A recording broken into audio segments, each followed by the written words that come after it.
इस वीडियो के बाद आप डिफरेंट कंडीशनल स्टेटमेंट्स को एक्सप्लेन कर पाएंगे और PHP कोड में डिफरेंट कंडीशनल स्टेटमेंट्स को अप्लाई कर पाएंगे। पिछले टॉपिक में हमने डिस्कस किया था कि हम बूलियन ऑपरेटर्स को यूज करके कंडीशनल स्टेटमेंट्स क्रिएट करते हैं। इस वीडियो में हम 4 टाइप के कंडीशनल स्टेटमेंट्स को डिस्कस करेंगे। These are if statement, if else statement, if else else statement and switch statement. चलिए इस कोड की हेल्प से पहली कंडीशनल स्टेटमेंट को समझते हैं और देखते हैं कि ये कैसे यूज होती है। यहाँ पर हमने एक कंडीशनल स्टेटमेंट यूज किया है जिसके बाद एक बूलियन एक्सप्रेशन आएगा, which is basically the if condition inside the parenthesis. इसके बाद कर्ली ब्रैकेट्स में कोड आता है जो सिर्फ तभी एग्जीक्यूट होगा जब ये कंडीशन ट्रू होगी, और जब कंडीशन फॉल्स होगी तब ये कोड इग्नोर हो जाएगा और एग्जीक्यूशन ऐसे ही कंटिन्यू होगा। तो जब एक कंडीशन ट्रू होती है तब इफ स्टेटमेंट कुछ कोड एग्जीक्यूट करता है। इस एक्सप्लेनेशन को हम इस फ्लो चार्ट से भी रिप्रेजेंट कर सकते हैं। तो यहाँ पे एक कंडीशन है जो ट्रू होने पर इफ बॉडी के अंदर के कोड को एग्जीक्यूट करेगी, और जब कंडीशन फॉल्स होगी तो इफ स्टेटमेंट के बाद का कोड एग्जीक्यूट होगा। इफ स्टेटमेंट को समझने के लिए एक और एग्जांपल देखते हैं। इस कोड में हमने वेरिएबल a को वैल्यू 10 असाइन की है और उसके नीचे हमने इफ स्टेटमेंट यूज किया है। यहाँ पर हमारी कंडीशन है कि a modulo 2 is equal to 0, जिसका मतलब है जब 10 2 से डिवाइड होगा तो रिमाइंडर 0 बचना चाहिए, विच इज ट्रू। नेक्स्ट हमारे पास इफ बॉडी का कोड है जो सिर्फ तभी एग्जीक्यूट होगा जब कंडीशन ट्रू होगी, और अगर कंडीशन फॉल्स होती है तो ये इस कोड ब्लॉक को एग्जीक्यूट करेगा। आउटपुट में हम देख सकते हैं कि दोनों कोड्स एग्जीक्यूट हो गए हैं। अब अगर हम वेरिएबल a की वैल्यू को 10 से 11 पे चेंज करेंगे तो आउटपुट क्या होगा? अब क्योंकि 11 मॉड्यूलो 2 1 रिमाइंडर देगा तो इसका मतलब है कि इफ कंडीशन फॉल्स होगी। तो आउटपुट में हम सिर्फ थैंक यू देखेंगे क्योंकि इफ बॉडी कोड स्किप हो जाएगा। अब हो सकता है कि इफ ब्लॉक कोड को स्किप करने के जगह हम चाहते हैं कि जब कंडीशन फॉल्स हो तो कोई दूसरा सब्सिक्वेंट कोड एग्जीक्यूट हो। फॉर एग्जाम्पल हम चाहते हैं कि जब कंडीशन फॉल्स हो तो हम it's an odd number print करें। तो ऐसे केसेस में जहां पर कंडीशन फॉल्स होती है लेकिन फिर भी हम कुछ कोड ब्लॉक एग्जीक्यूट करना चाहते हैं तो हम इफ एल्स स्टेटमेंट यूज करते हैं। चलिए देखते हैं कि जो कोड हमने पहले डिस्कस किया था उसमें इफ एल्स स्टेटमेंट को कैसे यूज कर सकते हैं। यहाँ पर इफ स्टेटमेंट और इफ बॉडी कोड के बाद हम एल्स स्टेटमेंट लिखेंगे, जिसके बाद एल्स बॉडी का कोड आएगा, लाइक दिस। तो जब हम इस कोड को एग्जीक्यूट करेंगे तो फर्स्ट स्टेप में हम चेक करेंगे कि इफ स्टेटमेंट ट्रू है या फॉल्स है। अगर इफ स्टेटमेंट ट्रू होती है तो else statement code block ignore हो जाएगा और ये डायरेक्टली इस ब्लॉक पे जंप करेगा, और अगर इफ स्टेटमेंट फॉल्स होती है तो एल्स स्टेटमेंट एग्जीक्यूट होगी followed by this code block. Output में हम देख सकते हैं कि एल्स स्टेटमेंट प्रिंट हुई है क्योंकि कंडीशन फॉल्स थी, along with the code block after the if else statement। if statements की ही तरह हम if else स्टेटमेंट्स को भी फ्लोचार्ट यूज करके रिप्रेजेंट कर सकते हैं। अगर कंडीशन ट्रू होगी तो if बॉडी के अंदर का कोड एग्जीक्यूट होगा, और अगर कंडीशन फॉल्स होगी तो else बॉडी के अंदर का कोड एग्जीक्यूट होगा। अब कुछ ऐसे केसेस भी हो सकते हैं जहां पर 2 से ज्यादा कंडीशंस हो, जैसे रिपोर्ट कार्ड, जिसमें स्टूडेंट्स के मार्क्स के बेसिस पे उसे ग्रेड्स असाइन किए जाते हैं। क्या आपको लगता है कि ऐसे केसेस में इफ या इफ एल्स स्टेटमेंट काम करेंगी? No, right?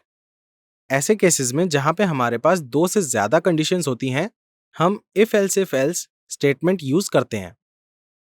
चलिए रिपोर्ट कार्ड एग्जांपल से देखते हैं कि इस स्टेटमेंट को इस कोड में कैसे यूज करते हैं। यहाँ पे एक मार्क्स वेरिएबल है जिसे हमने 65 वैल्यू असाइन की है। इसके बाद एक इफ कंडीशन है कि अगर स्टूडेंट के मार्क्स 90 से ज्यादा होंगे तो कोड एग्जीक्यूट होगा और एक्सीलेंट प्रिंट होगा। फिर एल्स इफ स्टेटमेंट्स आएंगी जो डिफरेंट ग्रेड्स प्रिंट करेंगी based on the conditions associated with them, और एल्स इफ स्टेटमेंट्स के बाद एल्स स्टेटमेंट आएगी। एंड लास्टली हमारे पास ये कोड ब्लॉक है जो डेफिनेटली एग्जीक्यूट होगा क्योंकि ये कोड में यूज्ड कंडीशनल स्टेटमेंट से इंडिपेंडेंट है। अगर हम कोड को एग्जीक्यूट करेंगे तो हमें आउटपुट ग्रेड C मिलेगा, जिसके बाद थैंक यू नोट आएगा। चलिए इस कोड के पीछे का लॉजिक समझते हैं। तो जब कोड एग्जीक्यूट होगा तो वो सबसे पहले चेक करेगा कि इफ कंडीशन ट्रू है या नहीं।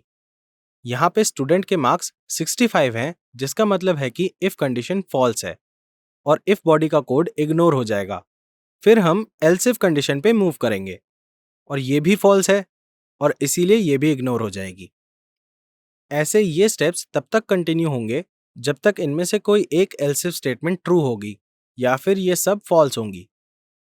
इस केस में ये एल्स इफ स्टेटमेंट ट्रू होगी क्योंकि मार्क्स 60 से ज्यादा हैं और 70 से कम है, जिसका मतलब है कि ग्रेड C वैल्यू एग्जीक्यूट होगी और बाकी के सारे रिमेनिंग कोड इग्नोर हो जाएंगे, including the L's body code. If else statement को हम इस फ्लो चार्ट से रिप्रेजेंट कर सकते हैं। तो इफ एल्स स्टेटमेंट में हमारे पास मल्टीपल कंडीशंस होती हैं। जब एक पर्टिकुलर कंडीशन ट्रू होती है तो उससे एसोसिएटेड कोड ब्लॉक एग्जीक्यूट होता है और बाकी की सारी कंडीशंस और उनके रिस्पेक्टिव कोड ब्लॉक्स इग्नोर हो जाते हैं। और अगर पहली कंडीशन फॉल्स होती है तो कोड नेक्स्ट कंडीशन पे मूव कर जाता है और चेक करता है कि वैल्यू ट्रू है या फॉल्स। कोड में कितनी भी लाइंस हो, एग्जीक्यूशन ऐसे लाइन बाय लाइन ही होता है। अब इस टॉपिक की लास्ट कंडीशनल स्टेटमेंट पे आते हैं, that is switch statement. Switch statements special if else statements होते हैं। ये दिखने में ज्यादा ऑर्गेनाइज्ड होते हैं, लेकिन इनके यूज केसेस बहुत लिमिटेड होते हैं। इफ एल्स स्टेटमेंट की तरह स्विच स्टेटमेंट भी मल्टीपल कोड ब्लॉक्स में से एक कोड को सिलेक्ट करने के लिए यूज होता है।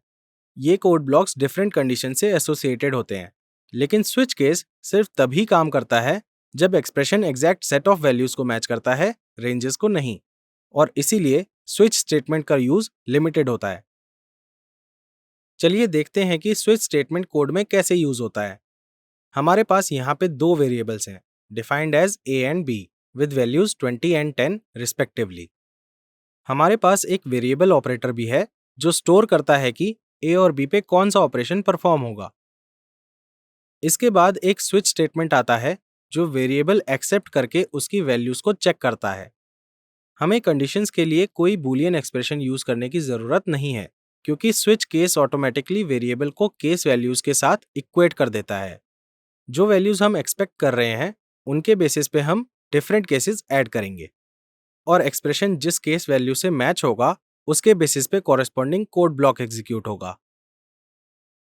अगर एक्सप्रेशन दी हुई किसी भी केस वैल्यू के साथ मैच नहीं होता है तो ये डिफॉल्ट कोड ब्लॉक एग्जीक्यूट होगा। इफ एल्स इफ स्टेटमेंट्स की तरह स्विच स्टेटमेंट्स दूसरे कोड ब्लॉक्स को खुद स्किप नहीं करते हैं। ये सारे कोड ब्लॉक्स को एग्जीक्यूट करता है even if it matches the first case value. तो ये इंश्योर करने के लिए कि केस वैल्यूज मैच होने के बाद भी कोई दूसरा कोड ब्लॉक एग्जीक्यूट नहीं हो, हमें हर एक कोड ब्लॉक के एंड पे एक्सप्लिसिटली ब्रेक ऐड करना होगा। हमारे कोड में ऑपरेटर वैल्यू इस केस वैल्यू के साथ मैच हो रही है और ये हमें 200 का आउटपुट शो करेगी with the text thank you. Now as an exercise, video को यहाँ पॉज कीजिए और सोचिए कि स्विच कंडीशनल स्टेटमेंट जो कोड यूज कर रहा है उसके लिए फ्लोचार्ट कैसा होगा। हिंट, इफ कंडीशनल स्टेटमेंट के लिए हमने जो फ्लोचार्ट यूज किया था ये भी वैसा ही होगा। That was all about conditional statements. Up next is a quiz. All the best.